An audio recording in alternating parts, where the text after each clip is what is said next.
Remote Evil. Book 1. Chapter 11. Shocked.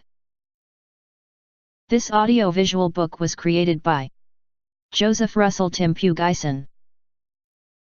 Cherry tried again and again to remove the fitness tracker she attached in her arm, but it was no use. She tried to look for anything that could remove it inside the small red box it came from. There was nothing else inside the box where the fitness tracker came from. She then decided to go to the kitchen to get a knife and use it to remove the fitness tracker locked in her arm. Then she heard a horrifying electronic voice. It said, "Please don't panic. Please don't remove it." But she panicked and tried to hurry fast into the kitchen to get a knife and remove it. That is when it happened. She was electrocuted. She collapsed hard on the tiled floor of her house. She laid on the floor convulsing in pain. Her muscles tensed and froze. She nearly fainted from the pain. She then lay motionless for a few minutes. She soon recovered from her electrocution because she was in excellent health. She slowly and carefully stood up. Then she noticed that the toy bear was in front of her. It has followed her. She panicked again. Cherry again tried to get a knife in the kitchen to protect her this time. She was electrocuted again. The pain was double this time. She again dropped to the floor. She was again convulsing in pain. Saliva dripped from her mouth. She blacked out. The last thing she saw and remembered was that the toy bear was moving towards her face. After a while she regained her consciousness. She saw the toy bear. It was just a few feet from her face. As if it was staring at her face. She was awake, but she did not move. She was scared that she would be electrocuted again if she tried to move. She just stayed motionless but continued looking at the toy bear. "If you follow my orders you will not be hurt," the electronic voice inside the bear said to her. Both Cherry and the toy bear stayed quiet for a long time. Both just stayed motionless as if each one was waiting for the other to speak or make a move. After about 5 minutes the toy bear spoke again. "Get up," the voice inside the bear shouted. Cherry disobeyed the command and remained motionless. Again Cherry and the bear sized up each other and neither one spoke or moved for a few minutes.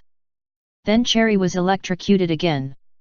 The electrocution of Cherry continued on and on while the voice inside the bear continued shouting, "Get up! Get up!" over and over again.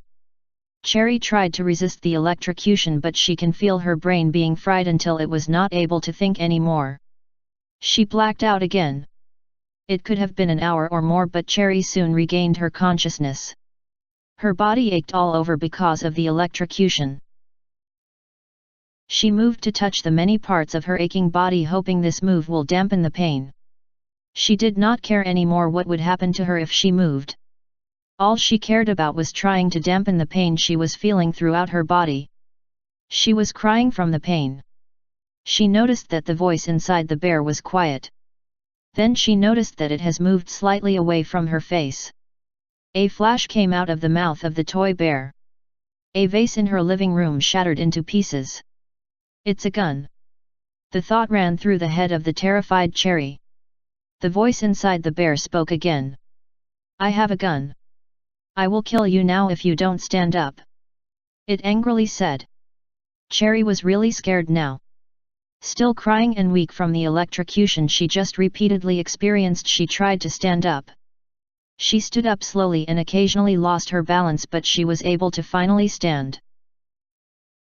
She used a nearby chair as a support to keep her standing up. It must have been a few hours past afternoon, she noticed. Then she heard vehicle noises outside her house. She stayed standing but barely. She can't even think clearly. The pain in her body and brain was getting too much for her to bear. Then the voice inside the toy bear spoke again. "Get the box and put it inside the car outside," it said. She did not resist anymore. The pain in her brain and body has overpowered all her will to resist the voice inside the toy bear. She is also very scared of being shot to death by the toy bear. Slowly she picked up the now empty gift box and proceeded to put it outside the unknown van parked outside her driveway. As she proceeded to go outside and put the gift box in the unknown van, the toy bear followed her. She knows that the gun inside the toy bear can shoot her anytime, so she moves carefully, trying not to antagonize or offend it.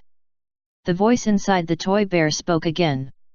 "Put the box inside the back of the car," it said. She followed. The van was small and is colored white. It looks Japanese or Korean made, and it was very clean. She cannot see any driver or anybody inside. The tint of the mirrors were very dark. It was impossible to see inside the driver and passenger seats of the van. She arrived at the back of the van. The luggage doors at the back of the van were already opened partially, as if it was already expecting her to come. She hesitated. The toy bear had followed her and it was on her back now. The voice inside the toy bear said, "Put the box inside the van." She nervously put the box inside the van. Then the voice inside the toy bear told her this time to get inside the van. She panicked and started to shout for help. She was only able to shout the words "help" once before she was electrocuted again. It was more like a half shout, and no one could have noticed a half shout that short and that faint. She painfully dropped to the hard concrete ground on her driveway. The gun inside the mouth of the bear fired again. It just missed her by about a few inches. As if it was not trying to shoot at her but just trying to scare her into submission. Maybe she was not as scared before because the gun of the toy bear had a silencer which muffled the sound of the gun. This made it less scary to hear, but now she has seen the bullet hole in the ground of her driveway just a few inches from her face, and this horrified her. She clearly understood now the lethal message of the voice inside the toy bear, and she was clearly scared into submission by it. The voice inside the toy bear spoke again. They were the most scary words she has ever heard all her life. "Get inside the van or I'll just kill you now and your mother," it said. Then it spoke again and enumerated the address of her mother, her age, and her physical features. Cherry was more terrified than before when she heard the word "your mother." "No, please don't hurt my mother," she pleaded to the toy bear. Crying, she went inside the van. A strange odor filled the van. The strange odor made Cherry nauseous. She dropped to the floor of the van nearly unconscious, but she kept fighting to stay awake. Half drowsy by now, she last saw the van drop a ramp to let the bear get inside the van too. The bear was like a tank too, with its head rotating in the direction of Cherry, aiming the gun inside its mouth at her all the time. Still awake, she saw the doors of the gun automatically close to trap her inside it. She felt the engine of the van start. She was terrified and tears rolled down her eyes, but she could not do anything. She can barely stay awake, and she can feel she is fast giving in to sleep because of the strange odor. She barely notices that the toy bear was still intently guarding her with the gun in its mouth directly pointed at her. All she knew before the moment she became unconscious was that she has been kidnapped by someone she has not seen at all, and she was scared of what would happen to her. She finally gave in to the sleeping effect of the strange odor. Meanwhile, the van, which was a self-driving vehicle, was outside her driveway already and was now on its way to driving her to her nightmare. End of chapter.